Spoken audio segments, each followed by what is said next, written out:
चतुर्दशः पाठः। परिश्रमेण सिद्ध्यति सर्वम्। कुमार, क्या कभी ऐसा हुआ है कि तुम्हें भूख लगी हो और खाना खुद तुम्हारे मुंह में आ गया हो? नहीं।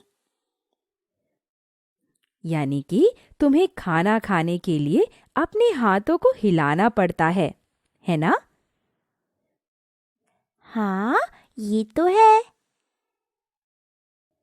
तो परीक्षा में पास होने के लिए पढ़ाई करनी पड़ती है। इसका मतलब ये कि मेहनत से ही हम सब कुछ हासिल कर सकते हैं। आओ इस प्रसंग से सीखें। 12 वर्षीयः एकः बालः आसीत्। सः विद्यालयं तु गच्छति स्म, परं विद्यालाभात् वञ्चितः आसीत्। पठने तस्य रुचिः नास्ति। पिता अपि तस्य ज्ञानस्य विषये चिन्तितः आसीत्। एकदा सः पाठशालां गच्छति स्म। मार्गे सः ज्योतिषकार्यालयं दृष्टवान्। सः अचिन्तयत्, अहमपि देवज्ञं पृच्छामि यतत् मम भाग्ये विद्या अस्ति न वा। एवं विचारयित्वा सः देवज्ञं पुरतः दक्षिणहस्तं प्रासार्यत्, अपृच्छत् च। अहं पाठशालां गच्छामि, परं मम मनः पठने न रमते। मम भाग्ये विद्या अस्ति न वा। क्षणान्तरे सः अवदत्, त्वं किञ्चिदपि पठितुं न शक्यसि। तव हस्ते विद्यारेखा नास्ति। एवं श्रुत्वा सः बालकः अपृच्छत्। विद्यारेखा कृत भवति। देवज्ञः अवदत्, अनया रेखया जनः विद्यां गृह्णाति। चिन्तामग्नः बालकः गृहं प्रत्यागच्छत्। सः छुरिकया हस्ते रेखां निर्मायितुम् अयतत्।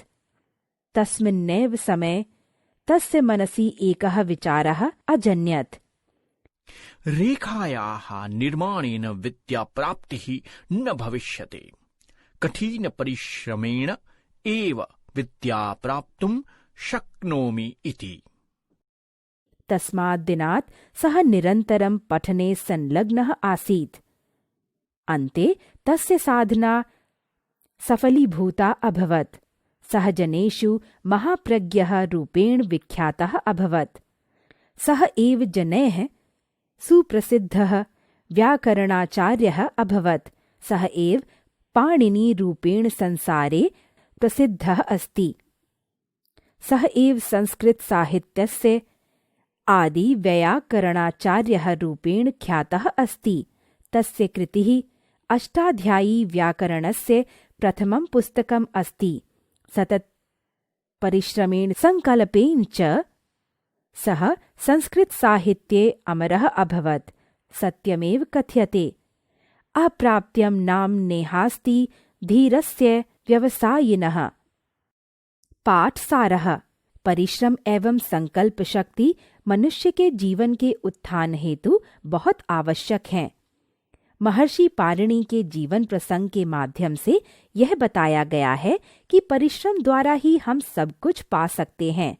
पाठ की कथा के अनुसार एक 12 वर्ष का बालक विद्यालय तो जाता था, किंतु विद्या लाभ प्राप्त नहीं कर पाता था। पढ़ने में उसकी रुचि नहीं थी। पिता भी उसके ज्ञान के विषय में चिंतित रहते थे। एक बार मार्ग में उसने ज्योतिष कार्यालय देखा। उसने ज्योतिषी से अपना भाग्य जानने के विषय में सोचा और उसके सामने दाहिना हाथ फैलाकर उससे पूछा, मैं पाठशाला जाता हूँ, परंतु पढ़ने में मेरा मन नहीं लगता। मेरे भाग्य में विद्या है अथवा नहीं है? वह एक क्षण रुककर बोला, तुम कुछ भी नहीं पढ़ सकते हो। तुम्हारे हाथ में विद्या रेखा नहीं है। यह सुनकर बालक ने पूछा, विद्या रेखा कहाँ होती है?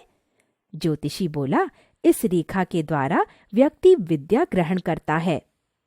चिंतामग्न बालक घर लौट आया। उसने चाकू से हाथ में रेखा बनाने का प्रयत्न किया। उसी समय उसके मन में विचार आया, रेखा के निर्माण से विद्या प्राप्ति नहीं होगी, कठिन परिश्रम द्वारा ही विद्या प्राप्त कर सकता हूँ। उस दिन से वह निरंतर पढ़ने में लग गया।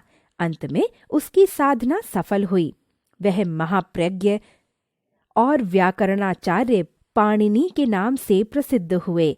उनकी अष्टाध्यायी व्याकरण की प्रथम पुस्तक थी।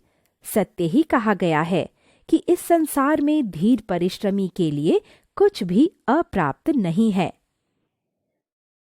व्याकरणम। इस पाठ में भूतकाल के सभी प्रयोग प्राप्त होते हैं। लंकार के धातु रूप स्म प्रयोग, कथ तथा कत्वतु प्रयोग के द्वारा भूतकालिक क्रियाएं सिद्ध की गई हैं। संस्कृत में भूतकाल की क्रियाएं लंग लकार के धातु रूपों के प्रयोग द्वारा लट लकार के धातु रूपों में स्म लगाकर, धातुओं में कत एवं कत्वतु प्रत्यय लगाकर प्रदर्शित की जाती हैं।